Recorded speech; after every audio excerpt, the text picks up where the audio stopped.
Hello everyone, कैसे हैं आप सभी। उम्मीद करता हूँ शानदार होंगे, जानदार होंगे। रेवन इंस्टीट्यूट में आप सभी का स्वागत है। आज हम लोग बात करने वाले हैं सब्जेक्ट एग्रीमेंट के स्पॉटिंग एरर्स की, जो आपके क्वेश्चन एग्जाम में आए हुए हैं और आपसे पूछे जा चुके हैं। ठीक है, वो चाहे टीचिंग एग्जाम हो, चाहे कॉम्पिटेटिव एग्जाम, कोई भी हो। ठीक है, सबके लिए इंपॉर्टेंट है। चलिए स्टार्ट करते हैं सेशन को without waste of any time.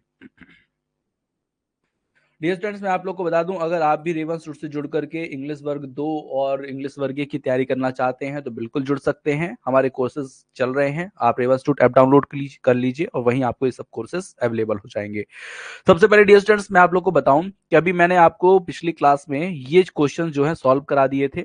आज मैं आपको स्पॉटिंग एरर्स अभी सॉल्व करा रहा हूं। ठीक है, ये पार्ट हमारा 3 है, इसमें हम 15 क्वेश्चन लगभग पढ़ेंगे। ठीक है, क्वेश्चन ये हमारा है 20 miles are a long way to walk. ठीक है, यहाँ पे मैं आपको समझा देता हूँ तरीका कैसे क्वेश्चन का आंसर करना है। जो ये स्लैश लगा है, ये इसके इधर जो ये वाला पार्ट है, ये फर्स्ट पार्ट है, ये आपका सेकंड पार्ट है, ये आपका थर्ड पार्ट है, ये आपका फोर्थ पार्ट है और ये आपका फिफ्थ पार्ट है। फिफ्थ पार्ट मतलब होता है नो एरर। ठीक है, ध्यान रखिएगा, अगर कोई सेंटेंस में एरर नहीं है तो आपको फिफ्थ पार्ट का आंसर करना है। अदरवाइज आपको यहां पे आंसर देना है। ठीक है, तो चलिए आपकी सुविधा के लिए मैं बता देता हूं कि इसमें जो एरर है वो आपका सब्जेक्ट एग्रीमेंट का एरर है। ठीक है, तो स्टार्ट करते हैं सेशन को। 20 miles are a long way to walk. ठीक है, यहां पे अगर आप ध्यान दें तो यहां पे लिखा हुआ है आर, जो कि गलत है।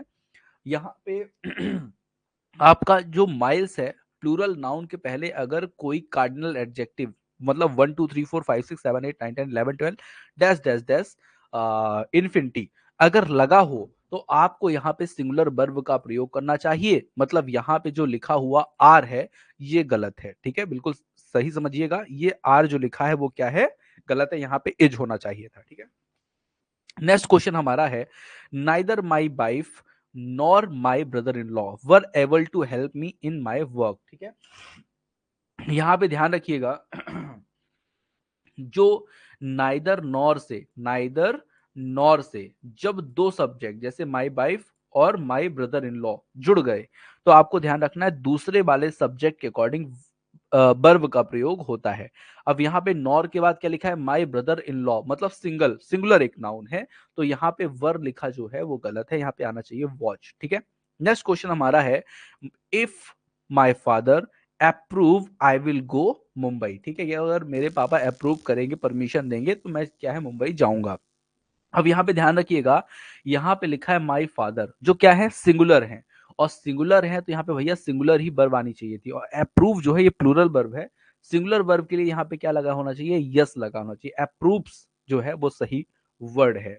Neither India nor Pakistan have get acquired the capability to produce nuclear weapon. ठीक है, अब यहाँ पे ध्यान रखिएगा, यहाँ पर नाइदर और नॉर का यूज हो रहा है, तो हमेशा ध्यान रखिएगा नाइदर और नॉर के यूज में सेकंड वाला आपका नाउन है उसके अकॉर्डिंग वर्ब का यूज होता है। पाकिस्तान एक देश है, सिंगुलर देश है, यहाँ पे आएगा क्या आपका हैज। ठीक है, क्वेश्चन नंबर नेक्स्ट है हमारा, you and I has known you each other for the last 6 year. ठीक है, तुम और मैं एक दूसरे को 6 साल से लगभग जानते हैं। ठीक है, यहाँ पे ध्यान रखिएगा, मैं और तुम मतलब दो लोग हो गए।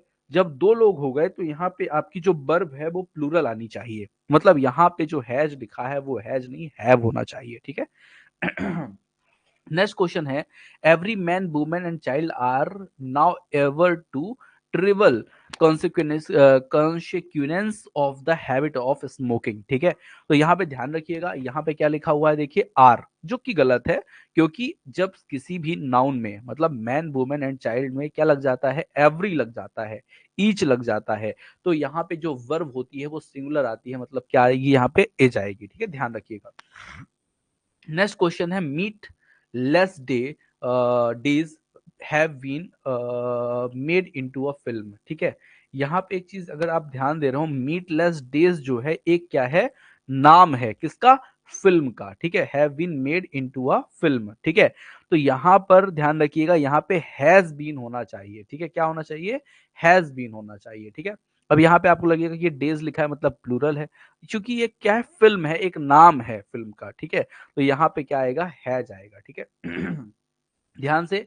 नेक्स्ट क्वेश्चन है neither he nor his father is interesting in joining the party. अब ध्यान रखिएगा, यहां पर नॉर लिखा है, जब नाइदर नॉर से दो सब्जेक्ट जुड़ते हैं तो दूसरे वाले सब्जेक्ट मतलब हिज फादर के अकॉर्डिंग वर्ब का प्रयोग होगा। हिज फादर जो है सिंगुलर है, और यहाँ पे देखिए इज लिखा भी है मतलब सिंगुलर वर्ब भी लगी है, मतलब यहाँ पे नो एरर मतलब पार्ट 5 है। आंसर क्या होगा आपका पार्ट 5, नो एरर। ठीक है, ध्यान रखिएगा। नेक्स्ट क्वेश्चन पे चलते हैं। The climate of the place do not shoot मी। ठीक है, जो क्लाइमेट है इस जगह का वो मुझे शूट नहीं करता है। ठीक है, ध्यान रखिएगा, यहाँ पे जो क्लाइमेट है ये एक मौसम की बात हो रही है। मौसम क्या होता है, अनकाउंटेबल होता है, इसलिए वहां पे ध्यान रखिएगा सिंगुलर वर्ब का यूज होता है। और यहाँ पे अगर आप ध्यान दें तो लिखा है डू, डू होती है प्लूरल वर्ब, यहाँ पे सही जो वर्ब होगी वो क्या होगी, डज होगी, ये आपको ध्यान रखना है।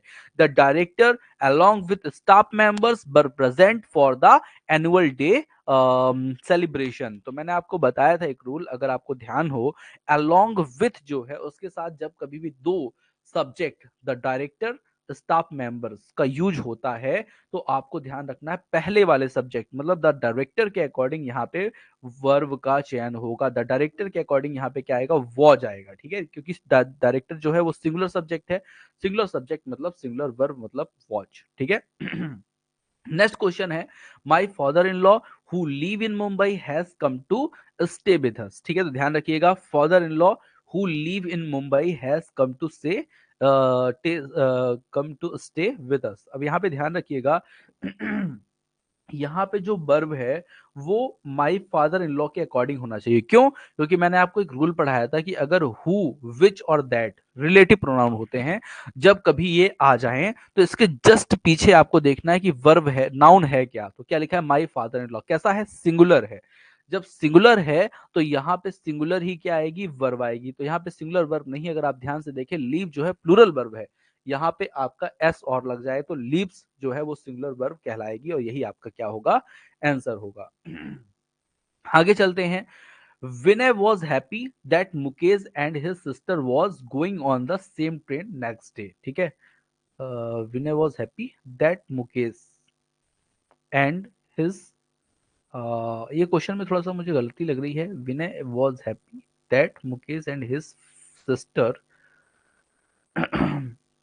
हाँ ठीक है, यहाँ पे गलती नहीं है, जो सेंटेंस लिखा है उसी के अकॉर्डिंग अगर हम यहाँ पे देखें तो यहाँ पे देखिए लिखा है मुकेश एंड हिज सिस्टर। ठीक है, तो मुकेश एंड सिस्टर लिखा है, तो यहाँ पे आपकी जो सब्जेक्ट है वो प्लूरल हो गया, तो प्लूरल सब्जेक्ट के साथ यहाँ पे प्लूरल ही वर्ब लगेगी, मतलब यहाँ पे क्या होगा, वर होगा। ठीक है, ध्यान रखिएगा। नेक्स्ट क्वेश्चन है हमारा, my sister in law with her husband now in Mumbai were present at the function. ठीक है, ध्यान रखिएगा, जब कभी विथ के साथ दो सब्जेक्ट जुड़ते हैं, जैसे my sister in law, her husband, ठीक है, नाउ इन मुंबई बर प्रेजेंट यहाँ पे लिखा है। देखिए, तो मैंने आपको क्या बताया था, विथ का रूल, विथ अलोंग विथ, ठीक है, एज वेल एज, जब कभी भी मिले तो इसके पहले वाले सब्जेक्ट जो माई सिस्टर इन लॉ है उसके अकॉर्डिंग वर्ब लगेगी। यहाँ पे my sister in law singular subject है तो सिंगुलर ही यहाँ पे वर्ब आनी चाहिए, मतलब यहाँ पे वॉज आना चाहिए। ठीक है, तो इस चीज को आपको समझना चाहिए, आपसे बनना चाहिए। ठीक है, नेक्स्ट क्वेश्चन है डियर स्टूडेंट्स आपका, the number of people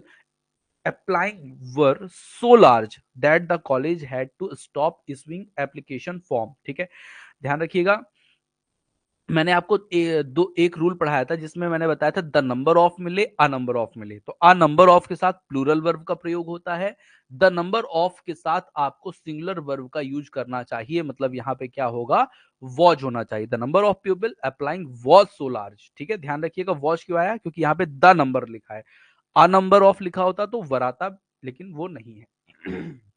next question है, Raman was one of the those great son of India who has an everlasting fame for scientific research. ठीक है, जब ये क्वेश्चन आया तो यहाँ पे आपने क्या देखा, who which that relative pronoun होते हैं, इनके जस्ट पहले जो लिखा हुआ नाउन होता है उसके अकॉर्डिंग यहाँ पे क्या लगती है, वर्ब लगती है। तो अगर आप यहाँ पे देखें तो यहाँ पे इंडिया नहीं लिखा है, क्या लिखा है, सन्स ऑफ इंडिया, मतलब भारत के पुत्रों, ठीक है, जो महान पुत्र हुए, कई पुत्रों के बारे में बात हो रही है, तो यहाँ पे क्या होगा, हैव आएगा। ठीक है, ध्यान रखिएगा, यहाँ पे इंडिया के लिए नहीं आ रहा, इसके लिए आ रहा है ग्रेट सन्स ऑफ इंडिया, मतलब भारत के जो महान महान पुत्र हैं उनके लिए यहाँ पे क्या आ रहा है, हैव आ रहा है। ठीक है, तो आपको समझ में आया होगा।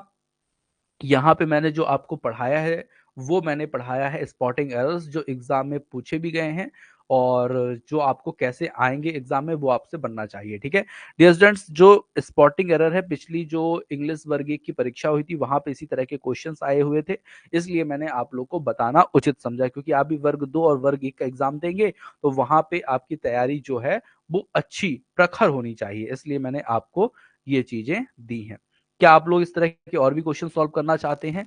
अगर करना चाहते हैं तो आप भी रिवन सूट से जुड़ सकते हैं और हमारे कोर्सेज को ज्वाइन कर सकते हैं, चाहे इंग्लिश ग्रामर का कोर्स आपको लेना हो या फिर आपको इंग्लिश वर्ग 1 का, इंग्लिश वर्ग 2 मेंस का, है ना, जो भी कोर्स आपको लेना है वो आप ले सकते हैं, हमारे पास अवेलेबल हैं बहुत ही रिजनेबल प्राइस में, देन आपकी बहुत अच्छी तैयारी करा देंगे हम। ठीक है, मिलते हैं नेक्स्ट सेशन में। Thank you for watching dear students, और पढ़ के आप लोग को उम्मीद है अच्छा लगा होगा, बहुत सारे आंसर भी आए हुए हैं। ठीक है, तो आप लोग को धन्यवाद आंसर देने के लिए, क्योंकि आप लोग जो हैं बड़ी तेजी से आंसर देते हैं और मैं जो हूँ मैं बड़ी तेजी से आंसर बताता हूँ, इसलिए क्योंकि अगर मैं लेट बताऊंगा तो बहुत ज़्यादा समय लग जाएगा एक ही वीडियो में। ठीक है, तो अगला सेशन स्टार्ट करते हैं, फिर से आप लोग ज्वाइन कीजिएगा। इस सेशन को मैं क्या कर रहा हूँ, कट कर रहा हूँ, नेक्स्ट सेशन को आप लोग ज्वाइन कीजिए, वहां पे फिर से हम चर्चा करेंगे और बहुत सारे